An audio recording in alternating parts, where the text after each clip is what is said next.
আমরা সবাই অনামীর সন্তান, ঈশ্বর প্রেরিত। এখানে একটা পরিচিতির জন্য একটা নামের প্রয়োজন হয়, আর ওই নামের আগে শ্রী লেখা মানে ঈশ্বরকে স্মরণ করা। তো আমরা ঈশ্বরকে স্মরণ করা, ঈশ্বরকে বাদ দিচ্ছি। একমাত্র ঈশ্বরই সুন্দর। এর জন্য ঠাকুর অনুকূলচন্দ্রের নাম লিখতে শ্রী শ্রী লিখতে হতো, পরমহংসদেবের নাম লিখতে শ্রী শ্রী লিখতে হতো। লেখা হয় না? আমার শ্রীটা বাদ দিলাম কেন? আমার শ্রী বাদ দেওয়ার মূল কারণ হচ্ছে আমরা কেউই ঈশ্বর দ্বারা প্রেরিত এই বাপ আমাদের মধ্যে নেই।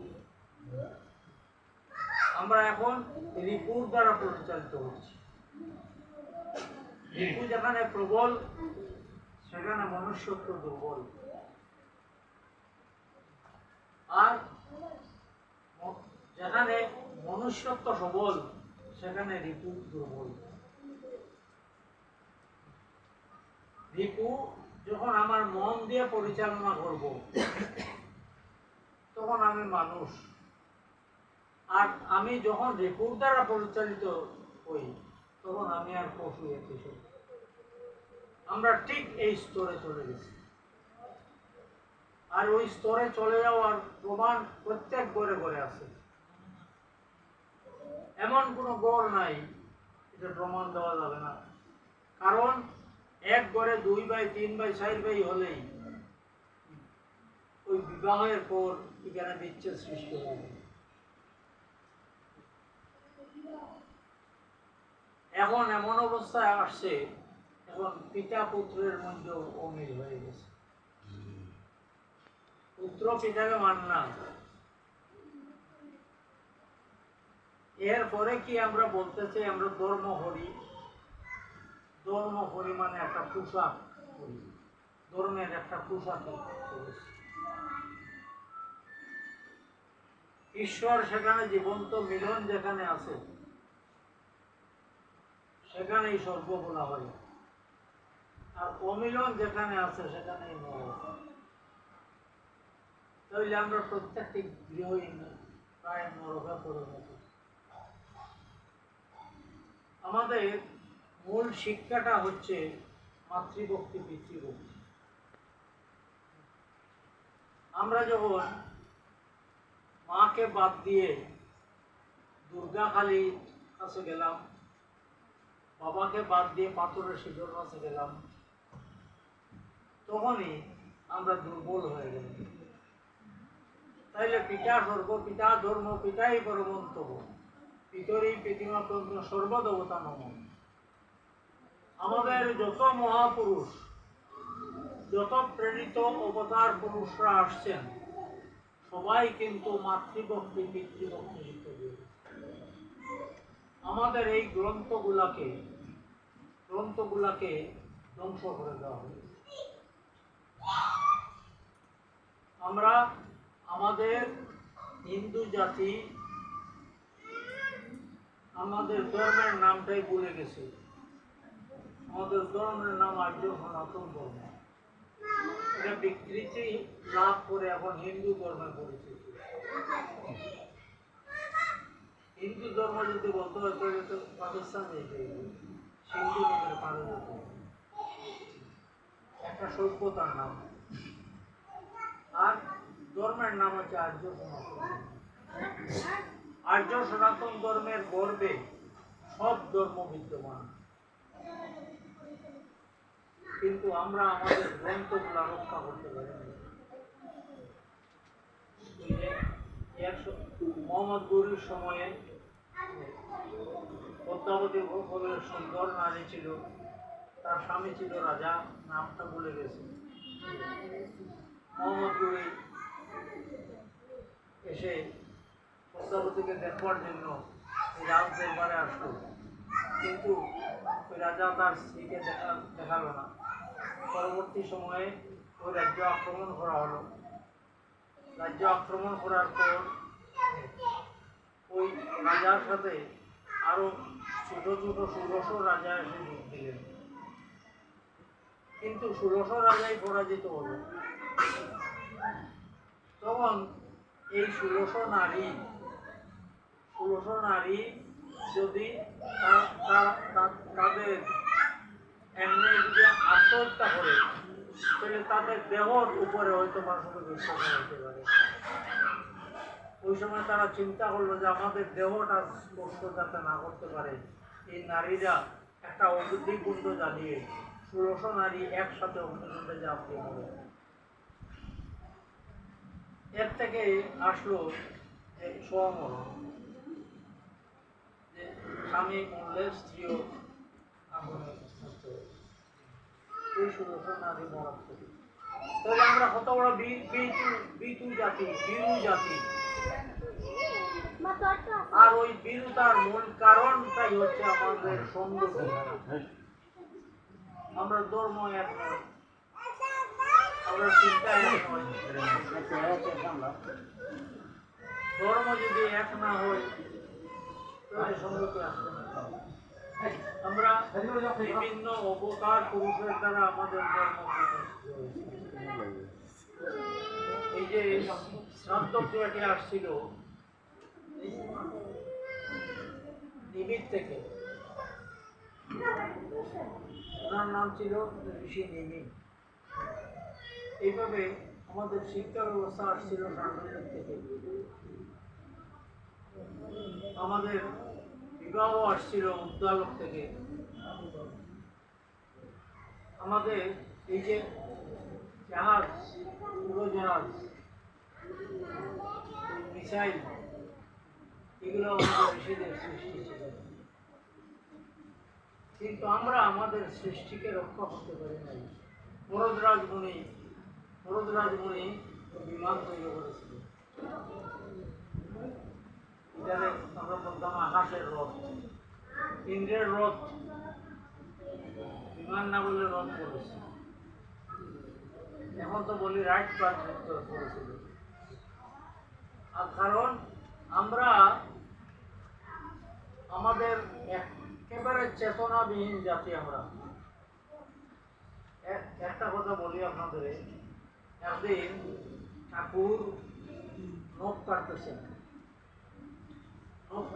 একজন শিল, কাটতে গিয়ে একটু কেটে গিয়ে রক্ত পড়ে গেল।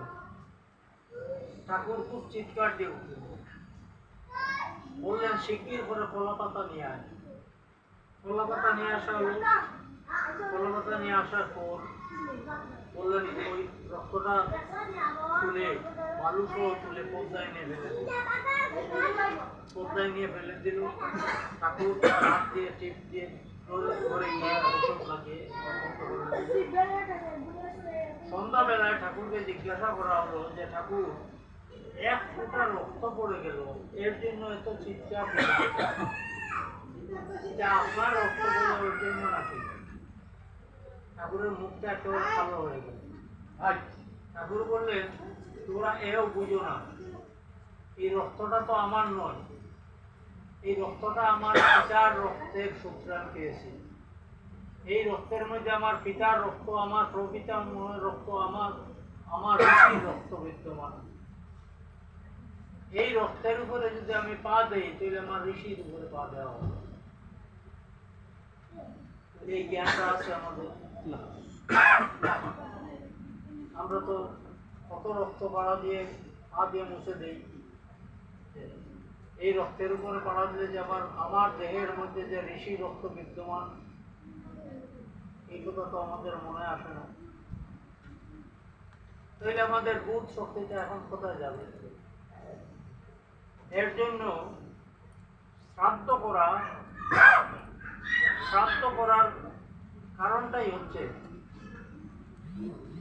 পিতার চাইতে পুত্র শ্রেষ্ঠ। এখন একটা নারীও বলতে পারবে না কি কারণে বিবাহিত জীবনে আসে, কোন পুরুষ বলতে পারবে না কেন বিবাহ করে।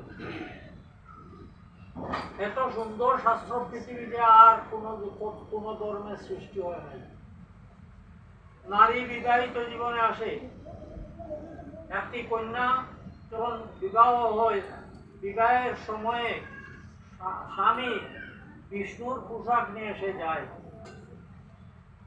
এবং কন্যার বাবা জুরাত করে তাকে বিষ্ণু পুরুষ বলে আখ্যায়িত করে, বলে হে বিষ্ণু পুরুষ, তুমি আমার কন্যাকে নিয়ে আমাকে কৃতার্থ করো, আমার কন্যা সৎ পুত্র নিয়ে এসে আমাকে অনন্ত নরক থেকে মুক্ত করবে। তাই নারী বিবাহিত জীবনে আসে তার পিতামাতার মুক্তির জন্য, জন্মদাতা পিতামাতার মুক্তির জন্য। আর পুরুষ বিবাহ করে তার বংশধর রক্ষা করার জন্য। এর জন্য পুত্র বলা হয়েছে। পুত্র মানে পুং নামক নরক থেকে যে উদ্ধার করতে পারবে তাকে পুত্র বলা হবে। এখন পুং নামক নরক থেকে তো উদ্ধার করবে না, আমার অর্জিত সম্পদ রেখে গেলাম, আর আমার ছেলে মদ খেলো, আমার ছেলে অন্য নারীকে দর্শন করলো, তাতে আমার মৃত্যুর পরেও মুক্তি কিন্তু নাই, কারণ আমার রক্ত ছেলের মধ্যে বিদ্যমান। আমি যে ছেলে, এই ছেলের মধ্যে আমার স্ত্রীর দেহ, আমার রক্ত, তাহলে আমার স্ত্রীরও মুক্তি নাই, আমারও মুক্তি নেই। তাহলে সন্তান সেইভাবে যখন সমতান থেকে সন্তান, যদি সন্তান যদি সৎ হয় তাহলে তার পিতামাতার মুক্তি অনিবার্য। সন্তান যদি দুষ্ট হয়, অসৎ হয়, তার পিতামাতার মুক্তির কোনো। এর জন্য আমরা প্রথম শ্রাদ্ধ করি, প্রথম শ্রাদ্ধটা করি যে আমার মা অতি সত্তর যেন পিণ্ড ধারণ করেন, এর জন্য পিণ্ডদান করি। পিণ্ডদান মানে দেহ ধারণ যাতে করেন। আর বাৎসরিক শ্রাদ্ধ করি, ওই দিনে ওই প্রথম দিনে একটা শ্রাদ্ধ করা হয়, আর বাৎসরিক শ্রাদ্ধ করা হয় 14টা শ্রাদ্ধ। 1 বছর কাল আমি কাল অসুচ পালন করে আমি যে শ্রাদ্ধ করব, এই শ্রাদ্ধের মধ্যে যে আমার মা পিণ্ড ধারণ করেছেন,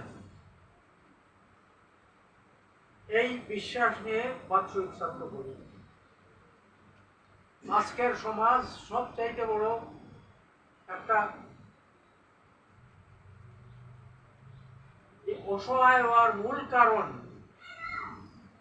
পুরোহিত নাই। পুরোহিত যে করে পুরের হিত, সেই তো পুরোহিত।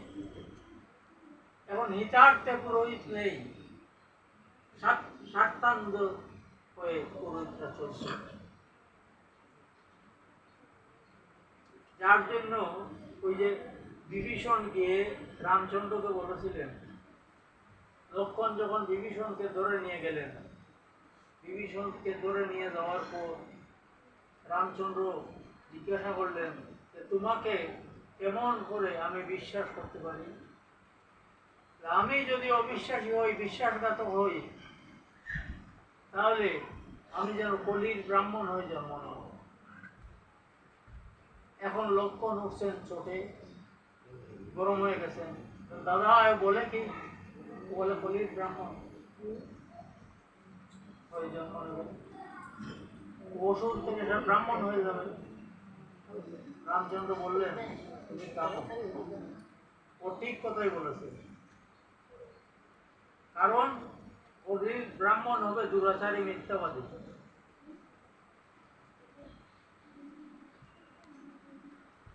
এর থেকেই আমাদের সমাজের এই অবস্থা।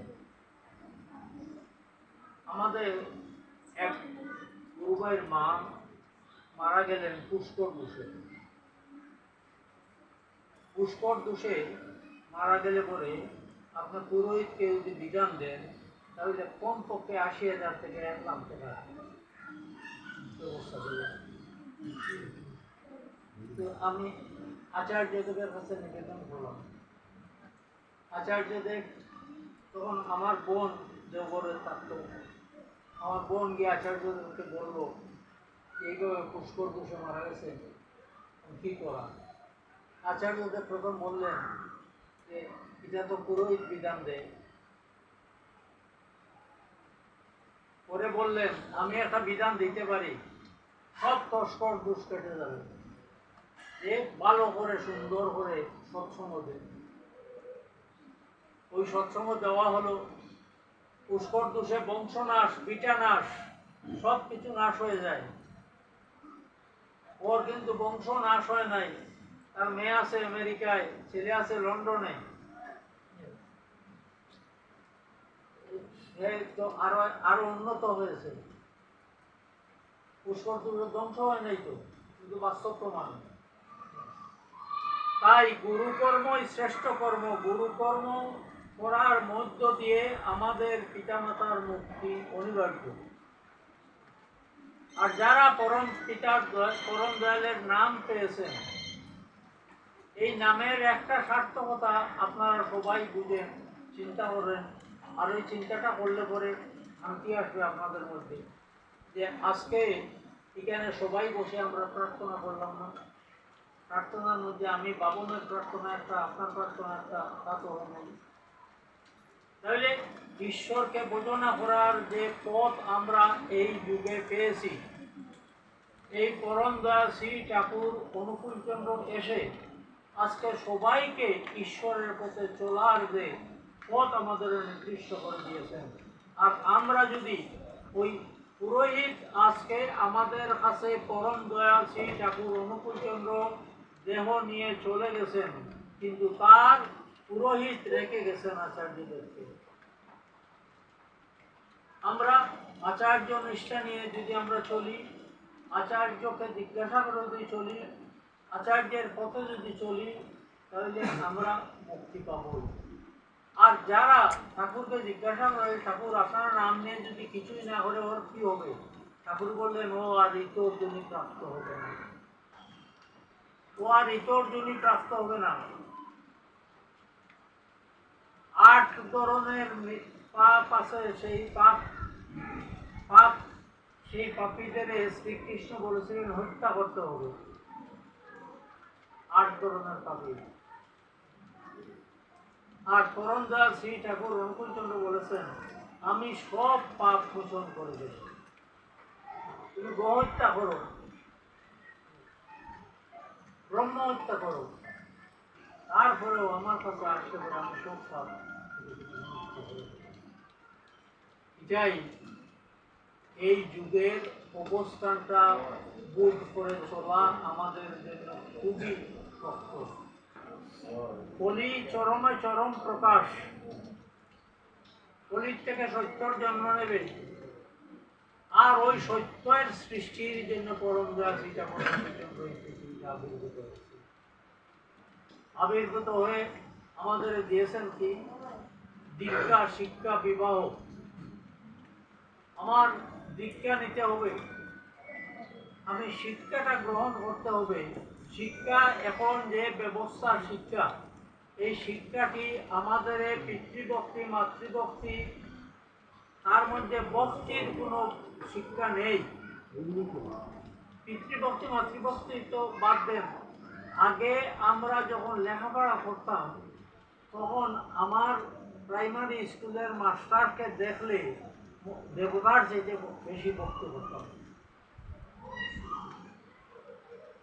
হিন্দু মাস্টার হোক, মুসলমান মাস্টার হোক, ওই বুঝতাম না যে আমি বাবন, এই পূজা নাই, মানে তাকে মাটিতে বলে প্রণাম করতাম। এইভাবে মাস্টারদের প্রতি আমাদের ভক্তি ছিল। এখন তো পিতৃভক্তি নেই, মাতৃভক্তি নেই, শিক্ষকের প্রতি কোনো ভক্তি নেই। তাহলে সমাজ কোথায় যাচ্ছে? এখন যদি আত্মরক্ষা করতে হয়, প্রত্যেকটি পরিবারে পরিবারে পিতার দায়িত্ব হচ্ছে জননী জন্মষ্ঠ স্বর্গাদপি গরীয়সী বলে আপনার সন্তানকে মায়ের প্রতি ভক্তি শিক্ষা দেওয়া। আর মার দায়িত্ব হচ্ছে পিতা স্বর্গ, পিতা ধর্ম, পিতাই পরমান্তব, পিতরি পিতৃ সর্বদেবতা নম বলে বাবার প্রতি ভক্তি শিক্ষা দেওয়া। ঘর থেকে যখন সন্তান বাহির হয়ে যাবে, মা খানে খানে তাকে নাম শোনায় দেবে যে নাম জপ করে করে যাও। আর প্রত্যেকটি সন্তানকে দিয়ে হাতে ইষ্টবৃত্তি করাতে হবে। ইষ্টবৃত্তি জীবনযোগ্য, প্রাণ গেলে তুই ছাড়িস না, সব বিপদের প্রাণ পাবো তুই ঋষির বাণী বলিস না। এই কথাগুলা পারিবারিকভাবে বাধ্যতামূলক করবার চেষ্টা করবে না, কারণ এখন শ্মশানের আগুন অবিরত জ্বলছে। কোন সময় কোথায় কে পড়ে ধ্বংস হয়ে যাবে এটার আর কোনো নিশ্চয়তা নেই।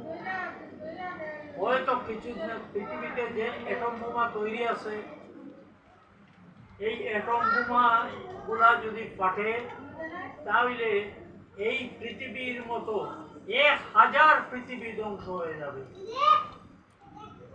যে বোমাগুলা তৈরি আছে এগুলা যদি ফাটে তাহলে 1000 পৃথিবী ধ্বংস হয়ে যাবে। জিনিসটাও তৈরি হয়েছে, একদিন ফাটবে এটা।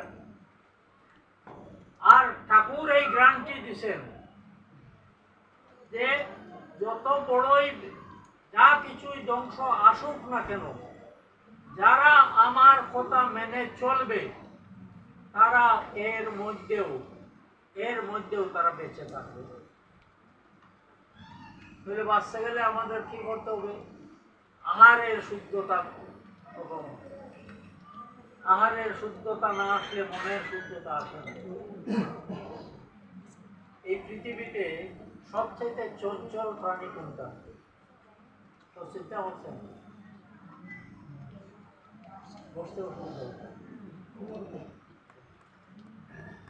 সবচেয়ে চঞ্চল প্রাণী মাছ। রাত্রে ঘুমায় না। তাহলে এবং মাছ কিন্তু আর একটা বিষয়, আর অন্য কোনো পশু তার নিজেরা খায় না, মাছে কিন্তু মাছ খায়। তাহলে এবং মাছটা সৃষ্টি হয়েছিল জলকে পরিষ্কার করার জন্য, তাই মাছকে অবতার বলা হয়। মৎস্য পূর্ব নিঃস্ব বামন সর্বম রাম কৃষ্ণ বুদ্ধ যেহেতু মোহাম্মদের উপার্জন, এরা সবাই অবতার। এই যে মাছ খাইলে পরে মাছে সব ধরনের খাদ্য গ্রহণ করে। মনে করেন কিছুদিন আগে ওই যে বকরাইদ গেছে, বকরাইদের সময়ে বড় সর সহ সব কিনে আনেছে গিয়া যারা পশু খাদ্য তৈরি করে, এগুলা নিয়ে খাদ্য তৈরি করছে মুরগের খাদ্য। আর ওই মুরুকে যে পিঠে পিঠে আবার মাছের আছে, এইগুলা দিয়েই মৎস্যের খাদ্য তৈরি করা হয়। তো মাছ খাইলে পরে আমার চঞ্চলতা থাকবে। এই চঞ্চলতাকে দূর করার জন্য পরমদাস শ্রী ঠাকুর অনুকূলচন্দ্র একটা ঔষধ দিচ্ছেন। তিনি দীক্ষার সময় বলেছেন শুক্রবারে মাছ খাইও না, শনিবারে খাইও, এই সমস্ত কোনো কথা বলেন নাই। তিনি বলেছেন মাছ মাংস না খাওয়াই ভালো। আর মাছ খাইলে পরে আমার চঞ্চলতা বৃদ্ধি পাবে। এই চঞ্চলতাকে যদি আমি প্রশমিত করতে হয় তাহলে আমার প্রতিদিন আধা ঘন্টা নাম ধ্যান করতে হবে।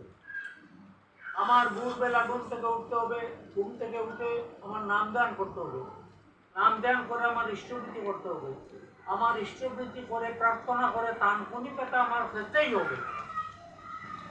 তানকুনি পাতা খেলে পরে আমার ওই চঞ্চলতাকে ধীরে ধীরে নষ্ট করে দেয়।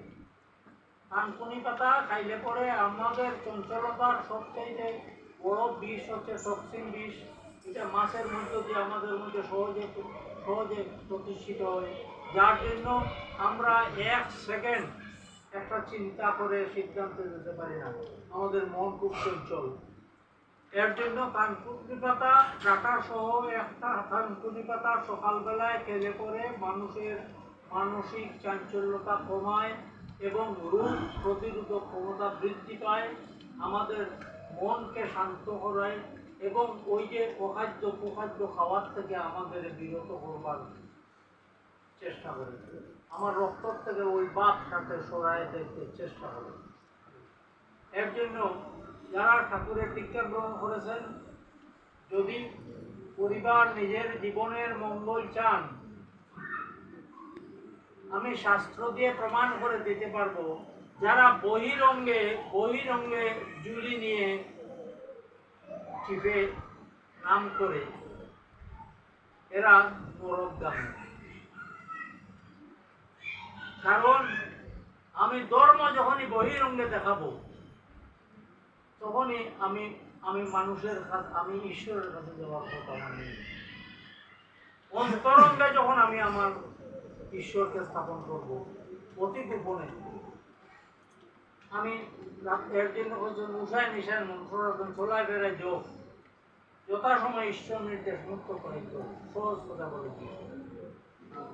আমি নাম ধ্যান করব, ইষ্টপ্রীতিটা যথার্থভাবে করবার চেষ্টা করব।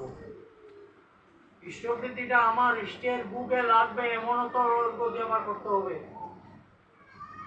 আর সন্তানাদিদের এখন যে শিক্ষা ব্যবস্থা বাহিরে, সেই শিক্ষা ব্যবস্থার মধ্যে শ্রদ্ধা ভক্তি নেই, তাদের অন্তত গুণ থেকে তুলে তাদের প্রার্থনা ইষ্টপ্রীতির সাথে যুক্ত করতে হবে। পিতার দায়িত্ব মাতৃভক্তি, মাতৃভক্তি মায়ের দায়িত্ব পিতৃভক্তি, এই শিক্ষাগুলো দেওয়ার চেষ্টা করবেন প্রত্যেকটি পরিবারে। নতুবা আমরা অটোমেটিক ধ্বংস হয়ে যাব। আর ঐক্য রক্ষার জন্য পরম দয়াল বলেছেন যে এখন ওই ডিপিওয়ার করা।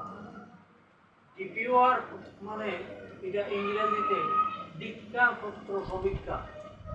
এই ডিপিওয়ারের কথা বলেছিলেন শ্রীকৃষ্ণ। পরম দয়াল শ্রীকৃষ্ণ বলেছিলেন মচ্ছিতা মদগত প্রাণা। মচ্ছিতা আমার চিন্তা করো, মদগত প্রাণা আমার মধ্যে প্রাণ নিবিষ্ট করো। মচ্ছিতা মদগত প্রাণা উদয়ন্ত পরস্পরম, পরস্পরকে আমার কথা বলো। উদয়ন্ত পরস্পরম কত অন্তর মাং নিত্যম, নিত্যতার কথা বলতে হবে। কত অন্তর মাং নিত্যম সুসন্তিচ রমন্তিচ। এখন সমগ্র গীতা ভাগবতের মধ্যে দূষণ করার কোনো ব্যবস্থা আমরা পাই নাই। তিনি বলেছেন আমাকে দূষণ করো, কিন্তু কোনো বক্তের দ্বারা তাকে দূষণ করার ব্যবস্থাটি আমরা পাই নাই। আজ আমরা ভগবান ঈশ্বর যখন নরদেহে আবির্ভূত হন, তাকে দূষণের ব্যবস্থা বক্তের দ্বারা আসে। আজকে পরম দয়াল শ্রী ঠাকুর অনুকূলচন্দ্র শ্রেষ্ঠ ভক্ত আচার্যদেব বর্তাকে নিয়ে আসায়, এই যে সকালবেলায় আমরা বলি যে প্রার্থনা করি, বিকালবেলায় যে প্রার্থনা করি, এটা হচ্ছে দূষণ করা। আর রোমান্টিচ হচ্ছে এক ইয়ে আছে না, আমরা সবাই রাধা, কৃষ্ণ পুরুষ, আমরা রাধা। তাকে কেন আমার মধ্যে কেমন করে তাকে রমণ করব? রমণ মানে নারীর পেটে শিশু, তাকে রমণ বলা হয়। এখন আমি পুরুষের মধ্যে রমণ কেমন করে করব? পুরুষের মধ্যে রমণের স্থলটা হচ্ছে, আমরা আগুন দিয়ে জ্বালাই না, আগুন দিয়ে জ্বালাইয়া অস্থিটা নিয়ে বাড়িতে আসি।